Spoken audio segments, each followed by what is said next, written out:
Voici un tout petit peu le thème que nous allons partager en cette matinée.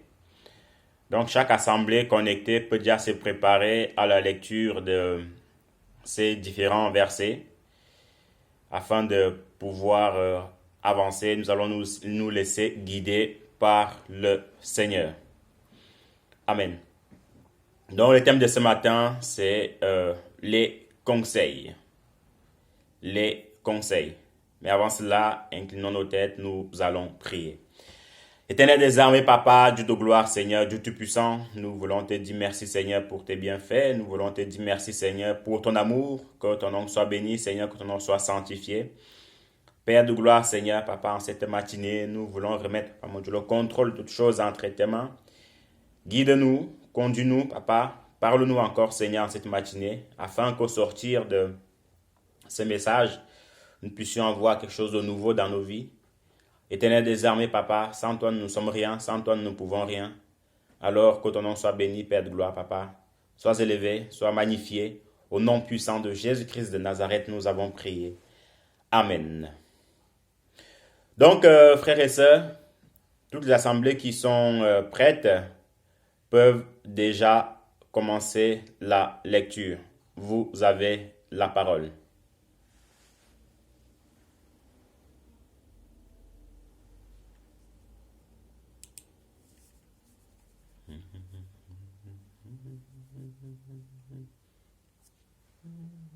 Nous allons lire le premier passage, 1 Roi 12. Nous allons lire 1 Roi 12, versets 3 à 16. 1 Roi 12, versets 3 à 16. La Bible dit, on l'envoya appeler, alors Jéroboam et toute l'assemblée d'Israël vinrent à Roboam et lui parlèrent ainsi. Ton père a rendu notre joug dur. Toi maintenant allège cette rude servitude et le joug pesant que nous a imposé ton père, et nous te servirons. Il leur dit, allez et revenez vers moi dans 3 jours. Et le peuple s'en alla. Le roi Roboam consulta les vieillards qui avaient été auprès de Salomon, son père, pendant sa vie, et lui dit, et il dit, que conseillez-vous de répondre à ce peuple? Et voici qu'ils lui dirent, si aujourd'hui tu rends service à ce peuple, si tu leur cèdes, et si tu leur réponds par des paroles bienveillantes, ils seront pour toujours tes serviteurs. Mais Roboam laissa le conseil que lui donnaient les vieillards. Il consulta les jeunes gens qui avaient grandi avec lui et qui l'entouraient. Il leur dit, que conseillez-vous de répondre à ce peuple qui me tient ce langage, allège le joug que nous a imposé ton père? Et voici ce que lui disent les jeunes gens qui avaient grandi avec lui. Tu parleras ainsi à ce peuple qui t'a tenu ce langage. Ton père a rendu notre joug pesant, et toi allège-le nous. Tu leur parleras ainsi. Mon petit doigt est plus gros que les reins de mon père. Maintenant mon père vous a chargé d'un joug pesant, et moi je vous le rendrai plus pesant. Mon père vous a châtié avec des fouets, et moi je vous châtierai avec des scorpions. Jéroboam et tout le peuple vinrent à Roboam le 3e jour suivant ce qu'avait dit le roi. Revenez vers moi dans 3 jours. Verset 13. Le roi répondit durement au peuple. Il laissa le conseil que lui avaient donné les vieillards et il leur parla ainsi d'après le conseil des jeunes gens. Mon père a rendu votre joug pesant et moi je vous le rendrai plus pesant. Mon père vous a châtié avec des fouets et moi je vous châtierai avec des scorpions. Ainsi le roi n'écouta point le peuple, car cela fut dirigé par l'Éternel en vue de l'accomplissement de la parole que l'Éternel avait dite par Achija de Silo à Jéroboam, fils de Nébat. Lorsque tout Israël vit que le roi ne l'écoutait pas, le peuple répondit au roi, quelle part avons-nous avec David? Nous Joach avec le fils d'Isaïe. À tes tentes Israël, maintenant, pourvois à ta maison David. Et Israël s'en alla dans ses tentes. Amen. 1 Roi 13, verset 1. Pendant la 23e année du règne de Joas, fils d'Ahazia, sur le royaume de Juda, Joachim, fils de Jéhu, devint roi d'Israël à Samarie. Il y régna 17 ans. Il fit ce qui déplaît au Seigneur.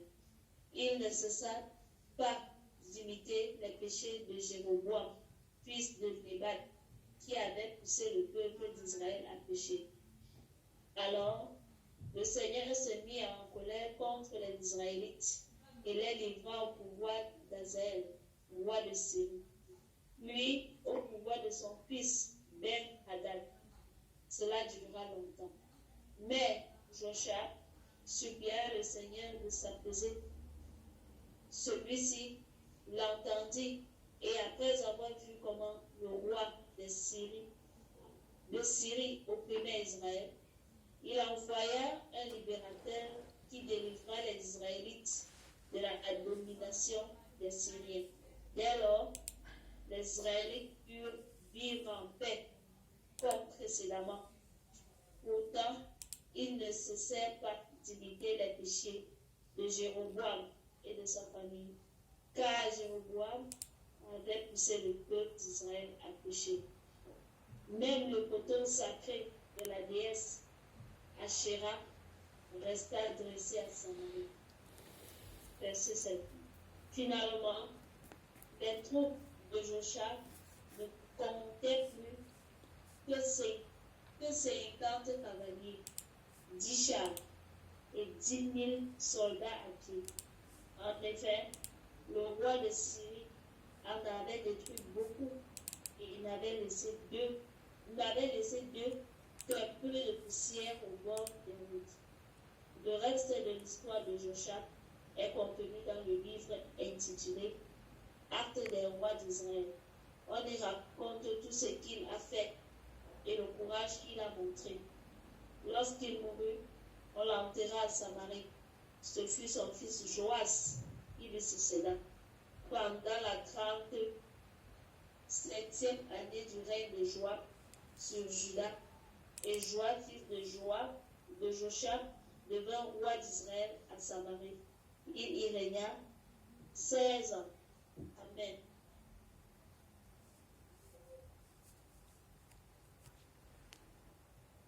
Amen.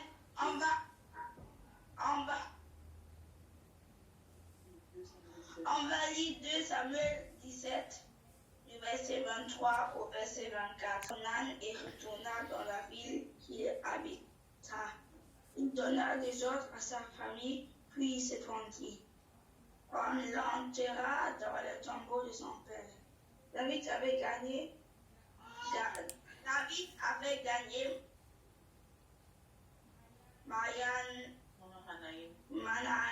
Manahaim pendant qu'Absalom plaçait les Jourdans avec toutes les troupes d'Israël. Amen. Amen. Exode 18, verset 9 en Vénécin, va les décrire. Jérôme se réjouir de tout le bien que l'Éternel avait fait à Israël et de ce qu'il avait délivré de la main des Égyptiens. Et Jérôme dit, béni soit l'Éternel qui vous a délivré de la main des Égyptiens et de la main de Pharaon, qui a délivré le peuple de la main des Égyptiens. Je reconnais maintenant que l'Éternel est plus grand que tous les dieux, car la méchanceté des Égyptiens est retombée sur eux. Jérôme, beau-père de Moïse, offrit à Dieu un holocauste et des sacrifices. Aaron et tous les anciens d'Israël vinrent participer au repas avec le beau-père de Moïse en présence de Dieu. Le lendemain, Moïse s'assit pour juger le peuple, et le peuple se tint devant lui. depuis la maison jusqu'au soir. Le beau-père de Moïse vit tout ce qu'il faisait pour le peuple et il dit,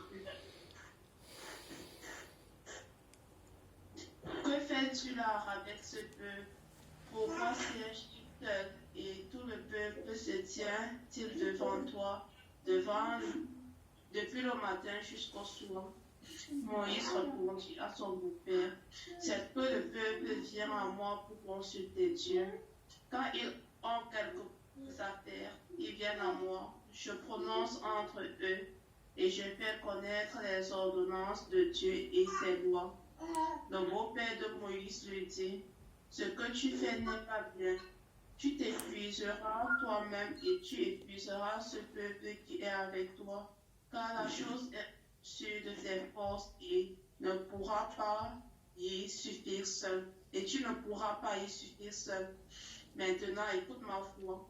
Je vais te donner un conseil et que Dieu soit avec toi. Sois près du peuple auprès de Dieu et porte les affaires devant Dieu. Enseigne-leur les ordonnances et les lois et fais-leur connaître le chemin qu'ils doivent suivre et ce qu'ils doivent faire.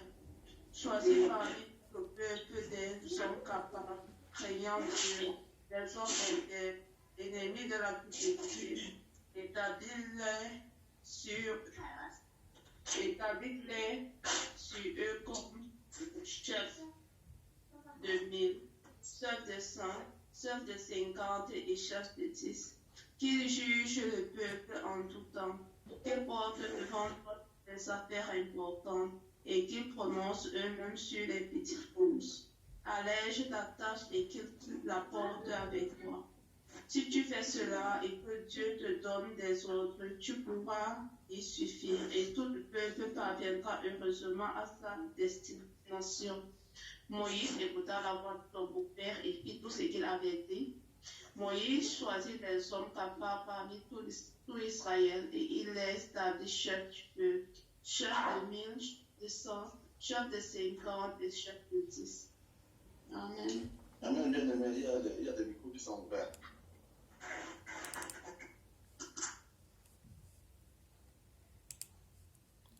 Amen, amen, amen. Merci pour ces lectures. Donc, oui. Amen, bien-aimé. Vraiment, toutes nos excuses pour le micro tout à l'heure, bien-aimé. Et effectivement, oui, bien-aimé, c'est vrai ce que vous dites. J'étais plutôt dans 2 Rois. Toutes mes excuses, bien-aimé.